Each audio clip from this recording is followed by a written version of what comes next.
Міне, енді деталь бөліміне барамыз.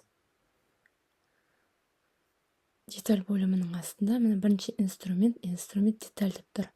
Соны басамыз және сағат тілімен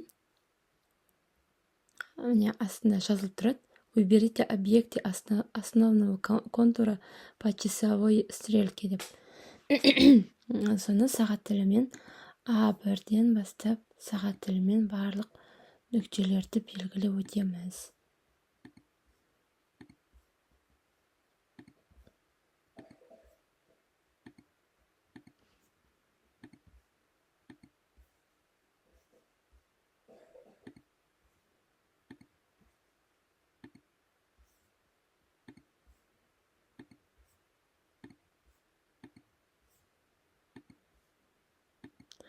А1-ден бастадық, А12-ден тоқтадық.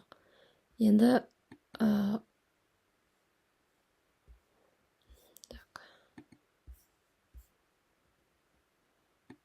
Enterді басамыз. Enterді басқан кезде бізде осындай формула ашылды. Сол жерден деталь деген жеріне деталіміздің атын жазамыз. Яғни косметичка деп жазамыз. Сосын окейді басамыз. Енді мына жерде деталь бөліміне барсаңыздар, сіздің уже осындай выкройкаңыз дайын.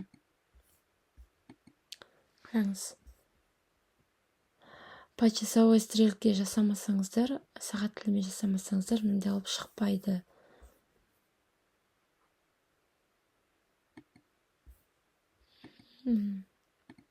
Енді осы деталь бөлімінен выкройкамыздың үстінен басып, мышкамен опция немесе параметры соның ішіне кіреміз. Сол кезде осындай тағы да бізде жазулар болады. Инструмент деталь ашылады. Так, атауын жаздық.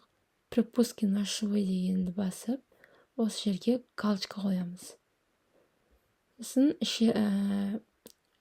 ширина деген жеріне тігіске қанша сантиметр керек, соны жазасыздар. Мысалы 0,5 болуы мүмкін, 2 сантиметр болуы мүмкін, 1 болуы мүмкін. Мен осы 1-мен қалдыра берем. Применить. Окей. Міне. Бізде тігіске де орны бар. Косметичкамыз дайын болды. Енді оны сохранить дейміз. Мына жерге атауын жазамыз. Сонымен сохранить етіп аласыздар.